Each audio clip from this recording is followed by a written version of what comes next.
25 से 30 लाख रुपए मैंने स्कूलों को लगाया है। अच्छा, और जो यहाँ स्कूल पर- भी मैंने वो बहुत ज्यादा बेहतर कराए हैं, क्योंकि सबसे ज्यादा हमारे लिए जरूरत तो है शिक्षा की। क्या है कि जैसे हमारे गाँव में साफ सफाई, जैसे नाली की सफाई है या छिड़काव है, अगर हमारी स्वास्थ्य की अगर मतलब सफाई वगैरह होती रहे और मान लो छिड़काव वगैरह होता रहे तो गाँव में बीमारी का नियंत्रण कम रहेगा। और मैंने करीबन 80-90 शौचालय आवास मैंने करीबन 15-20 आवास दिलवाए ये आप बातें कर रहे हैं कि सच्चाई के साथ बातें कर रहे सच्चाई। हैं कि जीरो ग्राम पर आप दिखा सकते हैं। बिल्कुल दिखा सकते हैं। अच्छा। हमने अभी आप सुने पांच महिला जो विधवा थी उनके लिए 5 आवास दिलवाए, 2 विकलांग थे उसमें 3 विधवाएं महिला थी। उसके बाद में 7 उनसे पहले जो समान लोग थे प्रधानमंत्री आवास आते हैं वो दिलवाए थे। व्यवस्था भी है। और मेरी मौजूदगी समय जनपद संभल के ब्लॉक बैजू क्षेत्र के गांव बवनेटा में, और बवनेटा में मेरे साथ एक ऐसी शख्स बात करने के लिए मेरे साथ मौजूद है। साथियों, बवनेटा में 5 सालों में प्रधान जी ने काम कराया है या नहीं कराया है, क्या जो फंड ऊपर से आया है जनता के विकास में लगाया है या नहीं लगाया है, तो मेरे साथ बवनेटा के ग्राम प्रधान जी मेरे साथ मौजूद हैं। उनसे सीधी बात करते हैं क्या शौचालय विकास, नाली, स्वास्थ्य और शिक्षा क्षेत्र में उन्होंने कितना काम कराया है नहीं कराया है। सीधी बात करते हैं यहाँ के प्रधान जी से। तो मेरे साथ बवनेटा के ग्राम प्रधान जी मेरे साथ मौजूद है, उनसे सीधी बात करते हैं कि 5 सालों में उन्होंने कितना कार्यकाल कराया है नहीं कराया। जी प्रधान जी, बहुत बहुत स्वागत आपका हमारे न्यूज चैनल में। देखिए सर्वप्रथम आपका जो चैनल है और मैं सभी दर्शकों को बहुत बहुत धन्यवाद देता हूं अपने गांव की तरफ से और अपने जिला संभल की तरफ से। सर्वप्रथम हमारा ग्राम पंचायत बवनेटा है, मेरा नाम सूरज सिंह खड़गवंशी है और हमारा ब्लॉक बैजू ही है, थाना बैजू ही पड़ता है। और मैं आपको अपने गांव के विकास के बारे में आपको जानकारी दूं तो सबसे पहले जब मेरा कार्यकाल शुरू हुआ था जी, तो मैंने अपने गांव में सबसे पहले ग्राम पंचायत भवन बनवाया था। अच्छा, गांव में पंचायत भवन बनवाया था। जी जी, उसमें ये सुविधा होती है कि जैसे मान लो आय प्रमाण पत्र, जाति प्रमाण पत्र या और अन्य चीजें भी होती हैं। उसके बाद में पहले एक MR सेंटर बनवाया था और दूसरा अच्छा, करीबन 5 सालों में बवनेटा गांव ग्राम पंचायत में कितना फंड आया विस्तार से? करीबन लगभग 50 से 60 लाख रुपए आता है। अच्छा प्रधान जी, ये बात है कर रहे हैं सच्चाई के साथ कर रहे हैं क्या? जी जी, ये जनता जो आरोप लगाती है कि ये सच्चा आरोप लगाती है कि प्रधान जी ने हमारा शौचालय खा लिया, हमारे प्रधान जी ने हमें आवास नहीं दी, क्या ये सच्चाई है? ऐसा है जी। तो भाई गांव वाले जैसे कोई अगर नहीं जानकारी होती है तो जैसे जो बोल देता है वो उसी के माध्यम से बात करते हैं। कि गांव के लोग जागरूक नहीं है? नहीं, वो ऐसा जागरूक है, कुछ लोग हैं और कुछ नहीं भी है, तो उन्हें समझाया जाता है। ऐसा नहीं है, मैंने कम से कम 80-90 शौचालय भी दिलवाए हैं लोगों को, जिन जिनके घर में नहीं थे उनको शौचालय दिलवाए हैं। दूसरी बात, मान लो मेरे गांव में सबसे ज्यादा मान लो जैसे सीसी टाइल्स सड़क की जरूरत होती है हमारे गांव में, तो हमने करीबन 7 सड़कें डलवाई थी गांव के अंदर, जिनकी लंबाई करीबन 120 मीटर भी है, 110 मीटर भी है और किसी की मतलब 37 मीटर है, किसी की करीबन 70 मीटर है और 7 सड़कें हमने डलवाई हैं। अभी तक मैंने करीबन 80-90 शौचालय दिलवाए। बाकी बात जो पिछली पंचवर्षीय में थे वो करीबन 300-350 पिछली मिले हुए थे। सवाल सबसे बड़ा ये है कि गांव में 1500 की आबादी है, 80-90 शौचालय दिलवा पाए हो अभी, क्या ये? नहीं, पहले पंचवर्षीय बन चुके हैं ना। अच्छा, पहले बन चुके हैं। चुके हैं, तो क्या 1500 आबादी है, सभी के घरों में शौचालय हैं? जी जी, सबके घर में शौचालय। अच्छा, आवास अगर कोई छूट भी गया, आवास कितने दिलवा सकते हो? आवास मैंने करीबन 15-20 आवास दिलवाए। ये आप बातें कर रहे हैं कि सच्चाई के साथ बातें कर रहे सच्चाई हैं के कि जीरो ग्राउंड पर आप दिखा सकते हैं? बिल्कुल दिखा सकते हैं। अच्छा। हमने अभी आप सुने पांच महिला जो विधवा थी उनके लिए 5 आवास दिलवाए, 2 विकलांग थे उसमें 3 विधवाएं महिला थी। उसके बाद में 7 उनसे पहले जो समान लोग थे जो प्रधानमंत्री आवास आते हैं वो दिलवाए थे। और उसके बाद में जो विधवा महिलाओं के लिए आए थे वो आए थे मुख्यमंत्री आवास आए थे।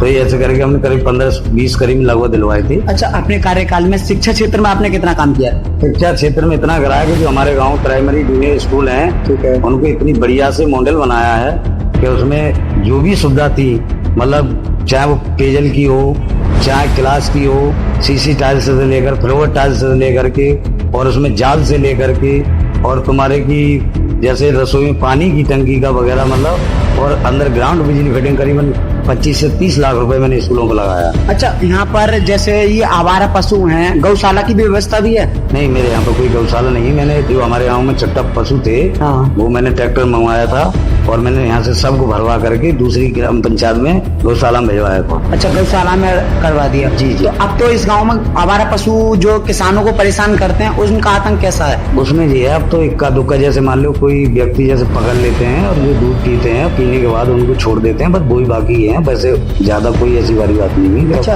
अपने कार्यकाल में अपने स्वास्थ्य क्षेत्र में कितना काम कराया ग्राम पंचायत में? स्वास्थ्य क्षेत्र में मान लो जैसे अभी किसी को मेन चीज तो क्या है कि जैसे हमारे गांव की साफ सफाई, जैसे नाली की सफाई है या छिड़काव है, अगर हमारी स्वास्थ्य की अगर मतलब सफाई वगैरह होती रहे और मान लो छिड़काव वगैरह होता रहे तो गांव में बीमारी का नियंत्रण कम रहेगा और लोगों को इतना जागरूक किया भाई साफ सफाई रखोगे तो मान लो बीमारी कम होगी।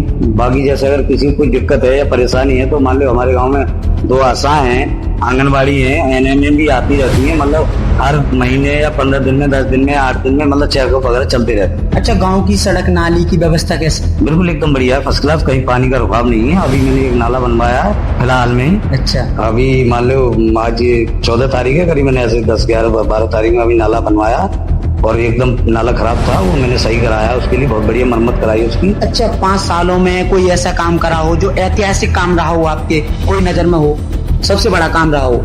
सबसे ज्यादा ऐतिहासिक मेरे लिए तो मान लो शिक्षा है और जो स्कूल थे मैंने वो ज्यादा बेहतर कराए, क्योंकि सबसे ज्यादा हमारे लिए जरूरत तो है तो शिक्षा की जरूरत है। अगर हमारे गांव के बच्चे अगर शिक्षित होंगे तभी आगे वो समझ पाएंगे कि मतलब प्रधानी होती क्या। और मैंने बार बार इंटरव्यू भी स्कूलों में 26 जनवरी के माध्यम से दिया है कि जैसे मान लो 26 जनवरी आती है तो मैंने बच्चों को इकट्ठा करा और जो मैडम जी होती है उनको इकट्ठा करके और गांव के लोगों को इकट्ठा करके मैंने खुद इंटरव्यू दिया है कि मेरे पास आज तक किसी ने ये नहीं पूछा कितना फंड आता है। मैंने खुद स्वयं बताया है कि 50 से 60 लाख रुपए मेरे गांव के लिए आता है।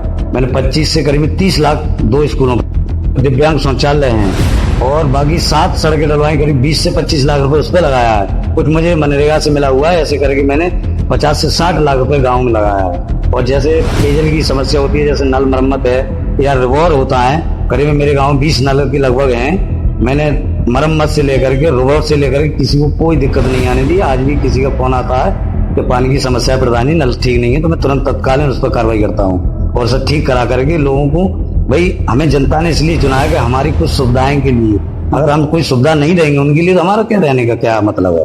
क्योंकि हमें और किसी से कोई भेदभाव नहीं है कि मान लो किसी ने वोट दिया है या नहीं दिया, उससे हमें कोई लेना देना नहीं है। हमें सिर्फ ये मालूम है कि हमें जनता ने चुना है तो पूरे गांव ने चुना है, तो ये नहीं, हमें किसी तो कोई भेदभाव नहीं है, सबके लिए काम करते हैं। और आधी रात जिसके लिए दरवाजे खुले हुए हैं, कोई भी गांव का व्यक्ति आए किसी परेशानी के लिए आदि तत्काल उस पर रहते हैं। मैं अपने गांव में घूम कर देखा, जो आपने बातें बताई मुझे कहीं ना कहीं, जैसे ये टंकी वाली बीमारी है, जो टंकी के पाइप पड़े हैं वो सारी सड़कें टूटी हुई हैं, ठीक क्यों नहीं कराते, क्या मुद्दा है वो पूरा?